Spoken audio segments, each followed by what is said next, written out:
Yamakaterera kudai so ndiyo nyaya version yacho patinokupai ma-updates nawo nezvinhu zvakasiyana-siyana zvinenge zvichiitika munyika yekwedu. Iko zvino tave kunonzi kwamvura yacheka makumbo zvinhu zvakutanga kuitika ndosaka matanga kuona taakutanga kudzoka zvekare tichikuzivisai tichikupai nawo nema-updates ese. Nyaya dzizhinji dziri kuitika, zvinhu zviri kuchinja zuva rega rega, mitemo iri kuchinjwa zuva rega rega munyika yeZimbabwe. Kutaura kwandiri kutoita nemi iko zvinezvi mota dzese dzakapuhwa order yekuti ngadzibvise matindi pamawindows dzese zvadzo neuwandu hwadzo mota dzese dziri muZimbabwe, zvisinei kuti ndeani kana kuti ani. Chikonzero chavari kupa chiri chekuti zvoni zvanzi vanhu vari kufambisa zvinodhaka nedzimotikari, vari kutransporta zvinodhaka nedzimotikari, izvo zvinosanganisira madrugs zvese zvine chekuita nezvikudhakisa vechidiki, mitoriro, mazita azvo hatingazvipedze ese. Saka vari kuti ndicho chikonzero chakaita kuti vaite izvozvo. Asiwo takatarisa nyaya tichiongorora zvatiri kuziva nezvatiri kuona kwazviri kuenda, tiri kuziva kuti iko zvinezvi zvinhu zvasvika nguva yekuti pachasvika nguva pakudedzerwa kunzi Ningi ari kumhanya ari kutiza, Ningi ari kumhanya ari kutsvagwa ari kutiza. Saka panguva yacho iyoyo vanhu vazhinji ivavo kuti vazokwanisa kubuda vachingoenda ivo vari kudiwa, like zvakaitika pane nyaya yava Blessed Runezu Geza, avo vakangoerekana vasingachaonekwe kwavari munyika yeZimbabwe, vakangobuda chinyararire vasingachazikanwe kuti vari pai ende vabuda sei. Zvimwe zvezvinhu futi zvakaongororwa zvikaoneka kuti vanenge vatodarika nepama roadblocks, asi pane type kana kuti pane mhando yedzimotikari dzekuti hadzimiswe pama roadblock. Even munhu anenge ari pama block haana nguva yekumisa dzimwe mhando yedzimotikari. Saka ndipo pari kunzi mota dzese ngadzingobviswa zvadzo matindi kuti dzikwanise kunge dzichizodarika tichiavoida kufambiswa kwezvinodhaka. Vamwewo vari kufara nenyaya yacho, asi vamwewo havasi kufara nekuti vari kutaura kuti zvoni kana zvichinge zvadai so kune mamwe vanga vakatoita macompanies avo kuti zvoni vazoriritira dzimhuri, ende vanga vakatovhura makambani paine maemployees, vaine vashandi vakawanda vakanga vari kuvashandira ipapo. Saka ndo zvimwe zvezvinhu zviri kutaura kuti kana zvichinge zvatodai so kureva kuti zvatovharana, kutireva kuti makambani mazhinji aiita zvinhu izvozvo ave kutovharwa, vave kutodzokera kunoitawo zvimwewo, kana kuti vamwe vazhinji vari kurasikirwa nemabasa. Zvinova zvinhu zviri kutsamwisa veruzhinji kuti zvoni apa muri kudzikisa kana kuti muri kutodestroya instead yekuvaka. Asi iyo inyaya yekuti tichazotaura nezvayo. Nezuro zvekare pane nyaya imwe yakamukira kuitika makuseni pachitaura kuti zvoni vamunangagwa vanga vaenda kunosangana neveChina Railways Group, avo vachitaura pamusoro penyaya yokunzi vauyewo vaite revamping kana kuti vagadzirise nekuexpanda railway network in Zimbabwe, kureva izvo kuti zvoni vakuda kuzama kuti zvimutsirizwe. Asi veruzhinji havana kufara nekuti pakaonekwa zvinhu izvozvo, pakaongororwa zvekare zvakanyanyisa, pakaonekwa kuti pakange pasina vanhu vekuNational Railways avo vanotarisirwa kuti vaifanirwawo kunge varipo, kana kuti machairman acho negroup racho vaifanirwa kunge varivo vakafamba vakaenda kunofambira nyaya idzodzi, kwete kuti zvoniponzi mukuru wenyika ndiye ari kungofambira zvinhu zvese achizvigadzirisa ari one, achibuda achinzi agadzira dhiri rakadai so, ataura nyaya yakadai so, zvazoitika zvakadai so,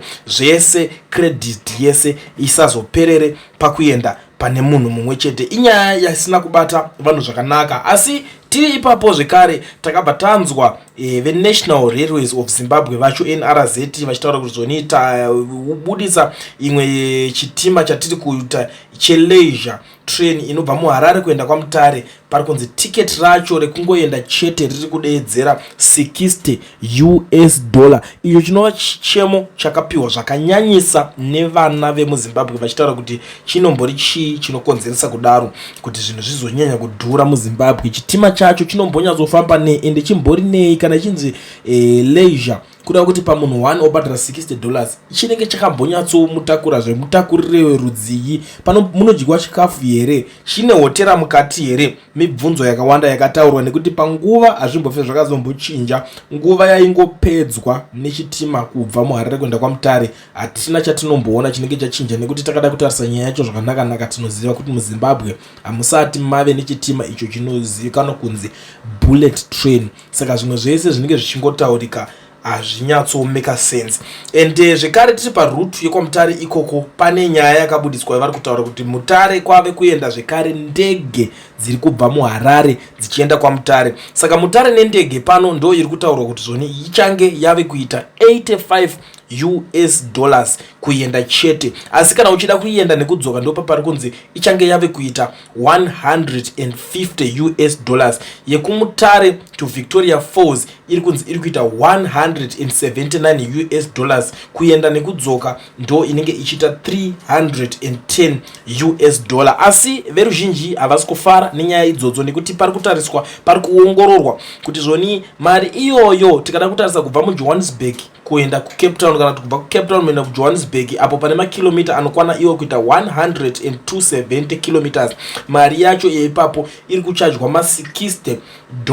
Ende takada kutarisa makilometers ekubva muHarare kuenda kwaMutare anova makilometers mashoma shoma anokwana iwo kuita 263 depending nekuti wazoenda nepapi kana 264 kilometers zvichisiyana nekuti kuti uzonopinda Mutare road wacho unonga washandisa ipi. Asi nyaya idzodzo dzese idzodzo pari kuwekwa macalculations ndo imwe zvekare iri kuzobvunza kuti saka kana iyo yanzi iri petro yendege yakadaro zvinombonyatsofamba sei, iri kumbohodwa kupi petro yacho inoita kuti zvitima kana kuti zvinhu zvizhinji zvizonzi zvave kudhura munyika to the extent yekusvika ipapo. Saka vanhu veruzhinji veZimbabwe havasi kufara zvekare nenyaya iyoyo kana kuti nechiitiko chiri kuitika ichocho. Zvekare ndiri kuzoona imwe nyaya tiri kusangana nayo iri kurwadza veruzhinji, nyaya yava foreign affairs minister vaWalter Muzembi avo vari kunzi zvoni havasi kufila zvakanaka, vari kunzi zvoni vakanga vane chirwere chekenza, saka zviri kutariswa kunzi vaimboitritwa vari kunze kwenyika, saka zvinogona kunge yatanga futi varimo nekuti vanzi vari kurwara zviri serious. So pakurwara kwavo vaMuzembi vakange vachimboita zvinhu zvavo vari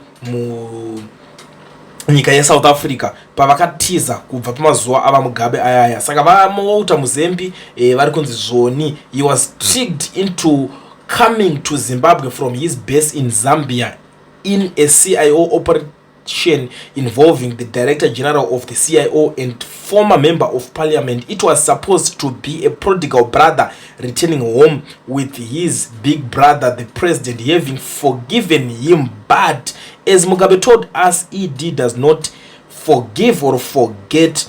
There were 3 names that were supposed to be tricked into coming back: Walter Muzembi, Xavier Kasukwere, and Wopwe Uchingono. Ali Naka got wind of the operation and warned me never to meet anyone. Walter was not so lucky. Inova zvekare nyaya yekusada kona kuteerera nekuti unongo wati aiwa isusu tese titana shumba, saka pamwe ndiri muning'ina wamunangagwa, saka handikwanise kuteerera vamwe vanondudza zvekuita kana kuti unofungidzira kuti pamwe zvichida sinzi wakanyanya kushanda uri foreign affairs minister unenge une maconnections ari better kana kuti ari more than evanhu vari kukuyambira. Ndo yacho inonzi vamwe vakaudzwa hondo nemurwere wepfungwa vakasamushora. Saka vaMuzembi vave kurwara varimo mukati ende mukoma wavo haasi kumbovaregerera, haasi kutombozvitarisa izvozvo vatorimo muchizarira. Ende vanhu vari kutaura kuti zvone panyaya yacho iyoyo vaMuzembi vakazonzi vafa, munhu ari kunyanya kunongedzerwa nevanhu vese ndivaTemba Muliswa, ndivo vakanzi vakaexposwa naAli Naka uyo achitaura kuti zvone ndiye munhu ari kushandiswa kudeedza vanhu achivabatisa. Ndo imwe yenyaya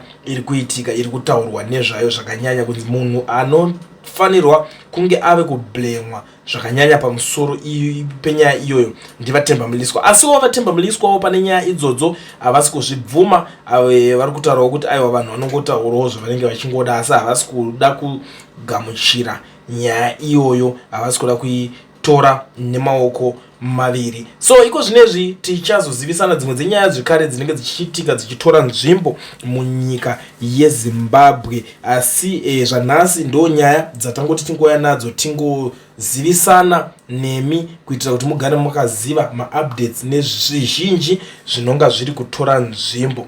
Tisingapedze nguva yenyu, panapa pamanga makateerera ndipo pacho panonzi panyaya version, patinokupai nhau dzese dzakasiyana siyana dzinonga dzichiitika munyika yekwedu. Saka usatambise nguva, tell a friend to tell a friend ngavauye vasubscribe vajoine channel ino toramba tichipanana nhau, toramba tichipanana ma-updates, toramba tichiudzana zvinhu zvinonga zviri kutora nzvimbo, toramba tichipanana chenjedzo nekuzivisana zvinenge zviri kuzochinja kuitira kuti mangwana usazoshamisike wasvika munyika. Kunyanyanyanya vazhinji vanobva kunyika dzekunze vane mota dzavo dzagara dzakaiswa matinde, unogona kuzopindawo chiti uri kushanya munyika ukazoona mapurisa ave kukunetsa. Saka zvimwe zvezvinhu zvekuti unenge wakutouya wakutoziva kuti tint yakabhanwa munyika yeZimbabwe. Vakakona unayo vanenge vachisecha mota yako left right center zvokuti ivisit kana kuti yazodii vanenge vasinyanyorina basa nazvo zvakanyanyanyanya stereki. Saka ndo situation iripo iko zvinezvi paZimbabwe. Enda kuti ndingogara ndangokubatisa. Kana muchinge mune zvekutaura ngatisangane mucomment section mangu iko zvino